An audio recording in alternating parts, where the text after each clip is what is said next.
उत्तर प्रदेश में शिक्षा को लेकर एक बहुत बड़ा और जरूरी कदम उठाया गया है। एक नई पहल जिसका नाम है शारदा कार्यक्रम। इसका मकसद उन बच्चों को वापस स्कूल लाना है जो किसी भी वजह से पढ़ाई से दूर हो गए हैं। चलिए मिलकर समझते हैं कि ये योजना आखिर है क्या और ये इतनी खास क्यों है। तो आज हम किन किन बातों पर गौर करेंगे। सबसे पहले तो देखेंगे कि आउट ऑफ स्कूल बच्चे की परिभाषा को ही कैसे बदल दिया गया है। फिर समझेंगे कि ये शारदा कार्यक्रम असल में काम कैसे करेगा, बच्चों को ढूंढा कैसे जाएगा और जब वो स्कूल लौटेंगे तो उनकी मदद के लिए क्या इंतजाम है, और आखिर में इस पूरे सिस्टम पर नजर कैसे रखी जाएगी। तो चलिए सबसे पहले बात करते हैं उस सबसे बुनियादी बदलाव की जो इस पूरी समस्या को देखने का नजरिया ही बदल देता है।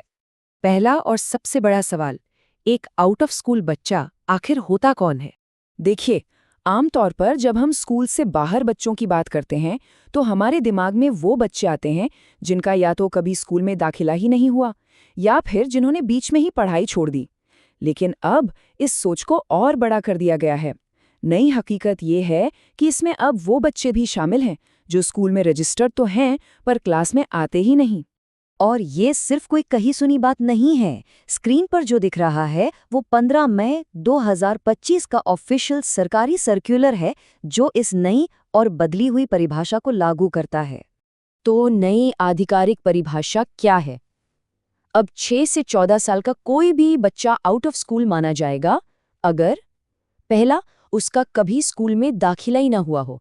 दूसरा, वो लगातार 30 दिन से ज्यादा स्कूल से गायब रहा हो।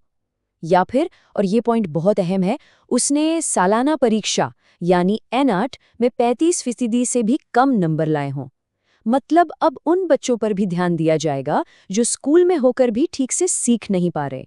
तो जाहिर है जब समस्या की परिभाषा इतनी बड़ी हो गई तो इसका समाधान भी उतना ही बड़ा होना चाहिए। और यहीं पर एंट्री होती है शारदा कार्यक्रम की। ये जो डॉक्यूमेंट है ये 2025-26 के सेशन के लिए शारदा कार्यक्रम का ऑफिशियल प्लान है। इसका एक ही और बहुत साफ मकसद है, नई परिभाषा के तहत आने वाले हर एक बच्चे को ढूंढना, उसका दाखिला करवाना और उसे सीखने में हर तरह की मदद देना। इस कार्यक्रम का मिशन इन शब्दों में बिल्कुल साफ हो जाता है। आउट ऑफ स्कूल बच्चों की पहचान, पंजीकरण और नामांकन सुनिश्चित करना और उन्हें विशेष प्रशिक्षण प्रदान करना। मतलब साफ है, लक्ष्य सिर्फ बच्चों को स्कूल के गेट तक लाना नहीं है बल्कि उन्हें पढ़ाई लिखाई की दौड़ में वापस शामिल करना है। ठीक है, प्रोग्राम का मकसद तो समझ आ गया, पर सवाल ये है कि इन लाखों बच्चों को जमीन पर, गली मोहल्लों में ढूंढा कैसे जाएगा? इसकी क्या प्रक्रिया होगी? इसके लिए एक बहुत ही सिस्टमैटिक घर घर जाकर सर्वे करने का प्लान है। 2025 में ये काम 2 फेज में होगा। पहला चरण 1 से 31 जुलाई तक चलेगा और दूसरा 16 अगस्त से 15 सितंबर तक। वाकई ये एक बहुत बड़ा अभियान होने वाला है। और हाँ, ये सर्वे सिर्फ आम घरों तक ही नहीं रहेगा।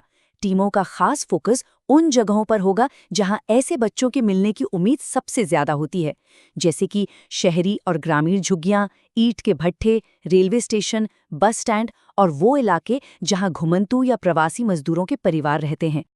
चलिए मान लेते हैं कि सर्वे कामयाब रहा, बच्चों की पहचान हो गई, उन्हें स्कूल भी ले आए। लेकिन इसके बाद क्या? यही तो सबसे बड़ा और असली सवाल है। ये प्रोग्राम सिर्फ दाखिले पर ही नहीं रुकता। बच्चे के स्कूल लौटने के बाद एक पूरा का पूरा रोड मैप तैयार है। सबसे पहले एक टेस्ट होगा, ये जानने के लिए कि बच्चे को कितना आता है। फिर उसे एक स्पेशल ट्रेनिंग दी जाएगी ताकि वो बाकी बच्चों के बराबर आ सके।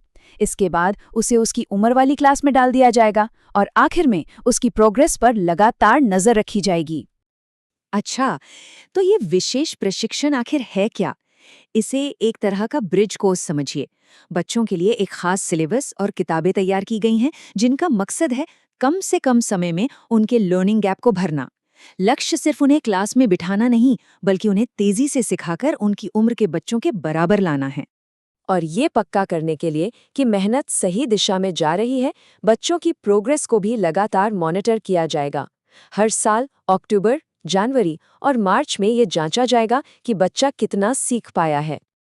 अब आते हैं इस पूरे प्रोग्राम की निगरानी पर। मतलब इतने बड़े लेवल पर चल रहे इस काम की सफलता को ट्रैक कैसे किया जाएगा? और इसका जवाब है टेक्नोलॉजी। हर एक बच्चे का पूरा रिकॉर्ड, उसकी पहचान से लेकर उसकी क्लास में परफॉर्मेंस तक, सब कुछ मैनेज होगा एक सेंट्रल सिस्टम से, शारदा पोर्टल और एक मोबाइल ऐप के जरिए। ये एक पुरानी समस्या का नया और मॉडर्न समाधान है। और जैसा कि इस सरकारी आदेश में साफ लिखा है, बच्चे की पहचान से लेकर उसकी अटेंडेंस तक हर एक जानकारी को शारदा पोर्टल पर अपलोड करना कंपलसरी है, अनिवार्य है। इससे क्या होगा? पूरी प्रक्रिया में पारदर्शिता आएगी और जवाबदेही तय होगी। तो इन सब कोशिशों का, इस पूरी मेहनत का आखिरी मकसद क्या है? वो है ये नंबर, 100%। जी हाँ, शिक्षा का अधिकार अधिनियम 2009 के तहत ये पक्का करना कि 6 से 14 साल का हर एक बच्चा स्कूल के अंदर हो और अच्छी शिक्षा हासिल करे।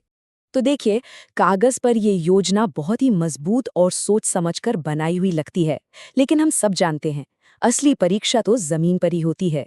गरीबी, मजदूरी, पलायन जैसी कई वजह हैं जो बच्चों को स्कूल से दूर करती हैं। सवाल यही है कि क्या ये नीति इन सभी चुनौतियों को पार करके हर बच्चे को हमेशा के लिए स्कूल से जोड़े रखने में कामयाब हो पाएगी? इसका जवाब तो हमें आने वाला वक्त ही देगा।